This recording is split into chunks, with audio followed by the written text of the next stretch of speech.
Yeah, small sample and sometimes a statistically significant difference isn't a physiologically significant difference. Right. And sometimes the opposite is true, where a non-significant statistical difference is actually physiologically different and important. Hmm.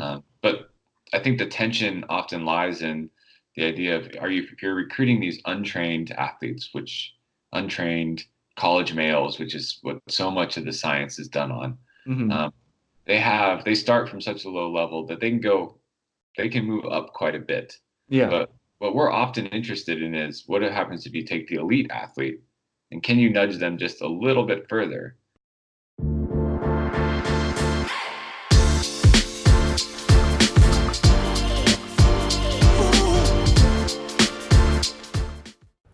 This episode of the Smart Athlete Podcast is brought to you by Solpre, skincare for athletes. Whether you're in the gym, on the mats, on the road, or in the pool, we protect your skin so you're more comfortable in your own body. To learn more, go to solpre.com. Today on the Smart Athlete Podcast, my guest is a former Division One runner at UC Davis. He's currently a coach with Charmin Ultra. He has his PhD in medical physiology, and if I can get through this last part, he's an assistant professor and the chair of the Department of Health and Human Performance at the College of Idaho. Welcome to the show today, Matt Laye. Yeah, thanks for having me. Matt, are you guys having like horrid heat and humidity in Idaho like we are here in Kansas City? No, we're having pretty typical summer for us. So that's mid 90s during the day and uh, 60s at night. So pretty Okay. nice, comfortable in the mornings. So right now I'm actually, wearing like a long sleeve shirt. Are you just Wake up like, in the morning and it's comfortable. So yeah, we've had a couple days like that, but it's just been horrendous where there have been mornings where I get up to go to my run and it's 7 o'clock, it's already 85, it's like 80% humidity. And then by the time I'm done, it's already in the night. It's just been terrible. So I've like, the last person I talked to, I asked as well, like, how do you deal with the heat? Like, do you guys even have to do much heat acclimation? With you and the runners you work with? yeah, so I coach a team um, in Boise, Idaho, the Boise Billies, and we're sort of a post-collegiate, sub-elite team, just a bunch of guys looking to have fun and try to run fast and get better. Hmm. And in the summer, throughout the year, our schedule is we meet on Tuesdays at 6 p.m. So that's typically the hottest part of the day in the summer. And so there's not much heat acclimatization to that. It's just getting used to running in the heat, which means, being okay with running a little bit slower. Hmm. Luckily, you're not fighting that humidity here. We're in the like teens in terms of the percent humidity. So it's super dry, Yeah. which at least allows the sweat to evaporate and do a little bit of cooling. And we've moved our runs from the summer away from the track with no shade down to the green belt along the river, which has a bit of shade and also it's actually a bit cooler and Yeah, happens get the to breeze off start the water. yeah, and it happens to start and end at a brewery, so that's a good a good secondary reason for that as well. But I don't Yeah. miss the humidity at all. I did my time in the Midwest 5 years at in Columbia. That's where I Yeah. got my PhD. So Yeah. yeah,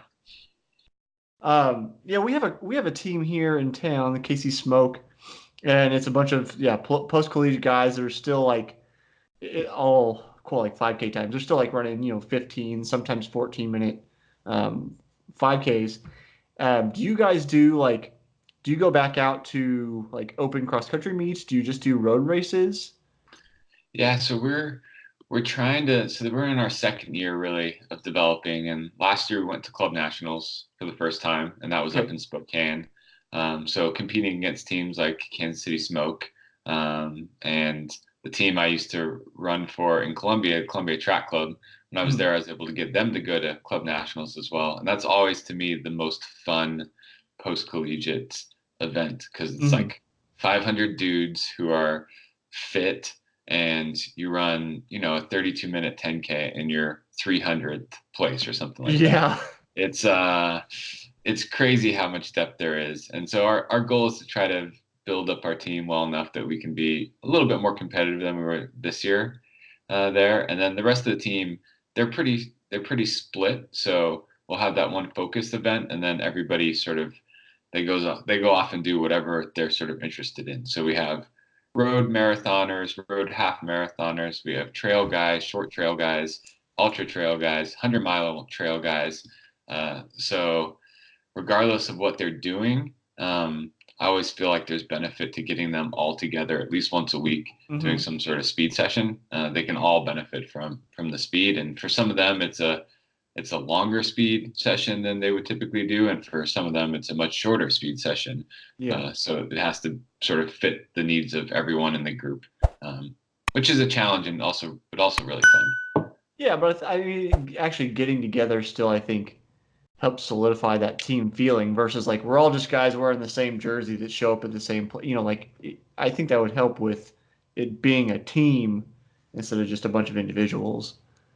Yeah, and that's the community part that is hard to build, but Hmm. worthwhile building, and it takes time, and it takes sort of a critical mass of getting enough people who are going to be consistently coming out Hmm.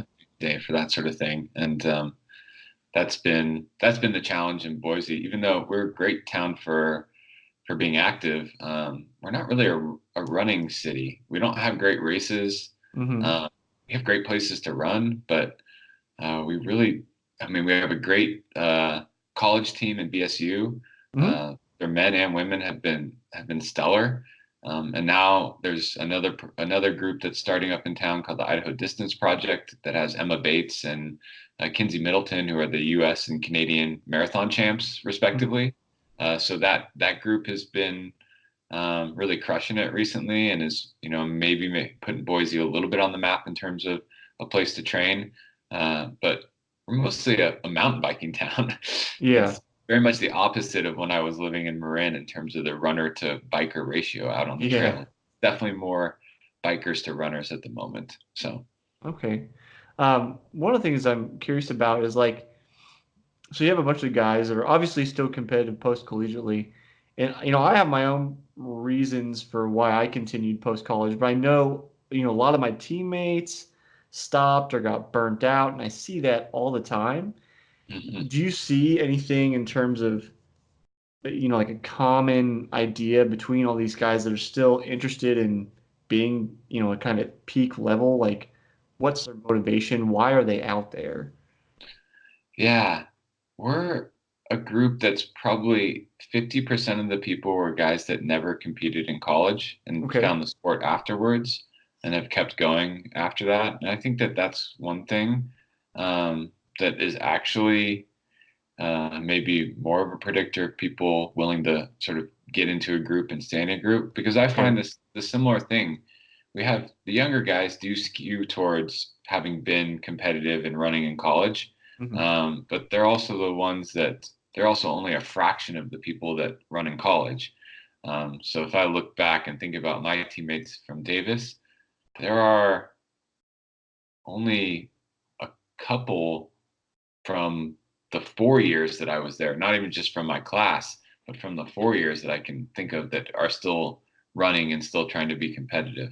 Hmm. So there does seem to be a drop off, and I don't know what accounts for that massive drop off, if people get burnt out um, or they just were in it for the wrong reasons initially during college or Hmm. what. But yeah, our group seems to be a lot of people who are just come to the sport a little bit older and just want to see what their potential is Hmm. as they get older. So we have quite a few people in their 40s, Yeah. and those guys, they're not necessarily getting a ton faster, but they're still improving, which is pretty cool to see. So Yeah, and that's always, I think there's probably a couple of factors at play with the college people. Like I said, I kind of see burnout in terms of where I went. I mean, we were racing all the time, and it just wears on you physically, mentally, and if you don't love it, then it's easy to go, okay, I'm done doing this. Um, I kind of dealt with it. I guess one of the guys I ran with gave me what I believe to be the biggest compliment a distance runner could get. He described me as the workhorse of the team. Like I was always willing to work the hardest and because I loved it. But um, I think life gets in the way too. People Yeah. compete for so hard, and then I know a couple of guys that really love running, but then now, like one guy works for UPS. He gets up, he starts delivering at 7 in the morning. He's not done till 7, 8 at night. Like he's just tired. So I think that's part of it. But it's awesome to see those older guys coming to the sport and still getting better. Like even if the guys that have been running since they were 12 drop off, having new kind of I'll call it new blood, Yeah. even if they're older coming into the sport. That's really cool. Where did you go to school? I went to William Jewell. It's a small liberal arts school north of Kansas City. I know it. I had two roommates in Missouri who went to William Jewell. Yeah, you can't go anywhere without Yeah. somebody somebody Yeah. knowing it or knowing somebody who went there. Even though um, I think total school enrollment was like 1,000 or so. It's less than Mhm. my high school. Somehow we all disseminate like Yeah. everywhere. Yeah, They're actually both runners. yeah. They both ran the marathon for William Jewell. Okay, Yeah. okay. So So it had to have been a little while ago. They transitioned to Division 2 and kind of dropped off of the like the longer distance stuff. I was at the very end of my senior year was the last year that they were officially NAIA, and then they yeah. were provisional Division 2 after that. So Yeah. You might know one of your new Kansas City legislatures is one of them actually. One of yeah, my I old saw. I actually don't. I'm not sure if I. What was his name? Eric Bunch. Yeah, Yeah. I know the. I knew I saw that. I saw that name Yep. on your Twitter feed. I was like, man, I know that name. I've never met Eric, but I ran with people who ran with him. So Yeah. it's like a couple of Yep. years It's separated. always like that. Yeah. Yeah. There's always a few when you go back either before the generation after. That's one of the cool things about that community that you Yeah, build at a school is that it still exists, and I still reach out to people who I never ran with, who yeah, were there at Davis before I was, and then also on the other side, people that I never ran with because they're younger than me, as well. So yeah. I'm sure the guy that's now the head athletic director at the college, he was my coach for 3 of my 4 years. I'm pretty sure he would have competed with hmm. Bunch. I think they're a similar age, so Oh, I may cool. I may have to ask him about it. Um, so one of the things, so you're at Idaho. Did you grow up in Idaho, or how did you find yourself there? Yeah, so that's like the long academic twisted story, which is mine's probably not as long as a lot of other academics, but Okay. I grew up in the Bay Area. So I grew up in California and started when I was a sophomore in high school, and was fairly successful, but not so successful that I was getting offers from a bunch of D1 schools. Most of the D1 schools were not that interested in me, and I picked UC Davis because it was a very competitive D2 school at the time when I started, Mm-hmm. and and it was not too far from home, about 80 minutes or so. And I just really liked the team atmosphere there. So did my undergrad at UC Davis, switched into an exercise biology minor after entering as a biochem minor. And I really liked the way Davis had the exercise bio major set up. Basically, I had Mm-hmm. to take all of the same biology core that any bio major had to take, which included like genetics and molecular biology and biochemistry. So it was pretty rigorous. Mm-hmm. And from there, I went to University of Missouri where I got my PhD. I was there for 5 years, and I worked in lab with Frank Booth. I did a couple of postdocs after that, which we can talk about if you want. Sure. And then I just sort of was out of the basic research game and was just sort of tired of it and looking for something else to do. And I had entered grad school with the idea of, maybe becoming like a community college teacher and a coach. Mm-hmm. And so I ended up actually, from that second postdoc getting the position at the College of Idaho, which is actually a very, very small school, similar to William Jewell, about 1,000 undergrads, an NAIA school.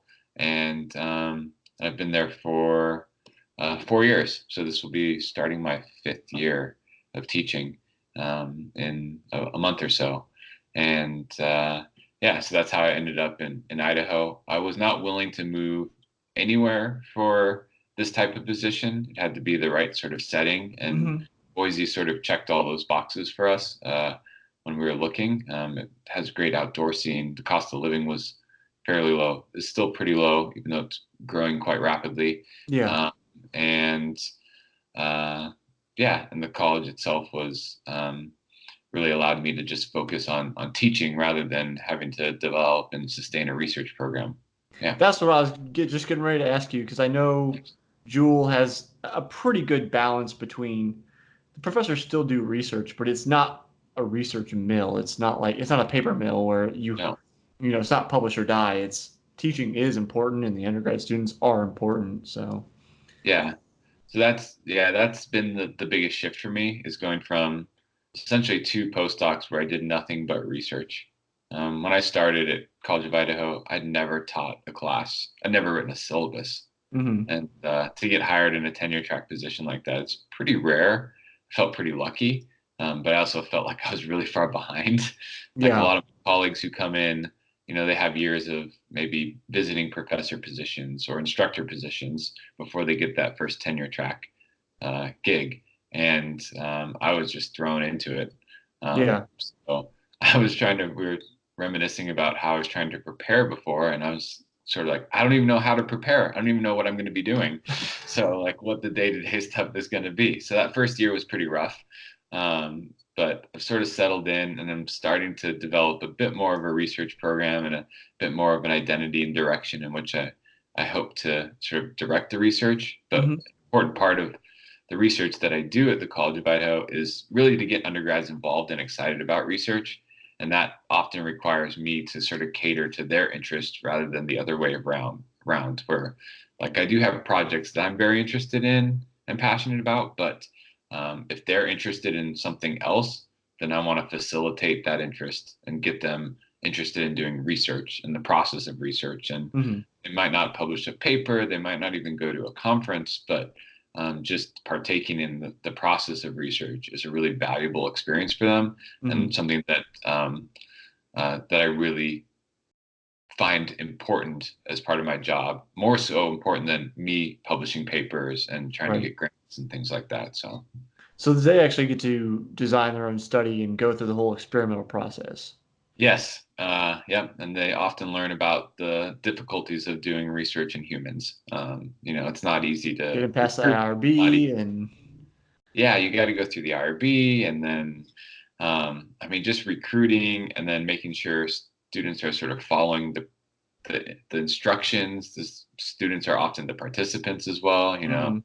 If they're going to do some sort of metabolic test, they got to show up fasted in the morning, or they got to at least get up in the morning. To be consistent and not to have it like pulling all nighter the night before, and so they quickly see some of the difficulties and pitfalls of doing human research as well. Yeah. Mhm. And then you get this is one of the things I always I have trouble with, and there's not a whole lot of way around it. Is like I wish you could get larger sample size for all these athletic studies. It's like Yeah. we're trying to find significant data, but it's like we can only get 20 people. And it's like, can you really extrapolate information from 20 people to an entire population? I think I have difficulty with that sometimes, even if like the results are statistically significant to a large degree. It's just like it's still such a small sample. Yeah, small sample, and sometimes a statistically significant difference isn't a physiologically significant difference. Right. And sometimes the opposite is true, where a non-significant statistical difference is actually physiologically different and important. Hmm. But I think the tension often lies in the idea of if you're recruiting these untrained athletes, which untrained college males, which is what so much of the science is done on. Hmm. Um, they start from such a low level that they can move up quite a bit. Yeah. But what we're often interested in is what happens if you take the elite athlete and can you nudge them just a little bit further? Hmm. And so that difference is hard to find. It's hard to get statistically different. And then also getting elite athletes, you can't get hundreds of them. You Yeah. know, like in Boise, I can count on, my two hands how many athletes I would include in that study. Yeah. Uh, and I'd have to get them all to engage. And so that makes it quite difficult as well, depending on, what you're actually looking at. So we see a lot of these studies that get published and show, a training effect of this new modality or an exercise, a recovery effect of something. And yeah, but it's probably done in people that are untrained and don't necessarily look like us who have been training for, extended periods of time. Yeah. Well, and the last person I talked to, he does kind of similar research in terms of looking at athletes. And one of the things he mentioned is another issue is not only do we already have a small sample size of people willing to participate, but if you're trying to pick up like elite athletes, they're going to be even less likely for you to kind of mess around with their schedule Hmm. and try to, actually set up an experiment because they want to be in control of what they're doing because they're always trying to be better. So it's I think it's hard for them to hand off some of that control to you for you to experiment on them. Yeah, and it gets in the way of their training and their program. And I Yeah. mean, when they're dedicating that much of their life to that thing that they're doing, it's really hard to say, yeah, I'm willing to interrupt that for the science or for something else. Yeah. Yeah. Yeah.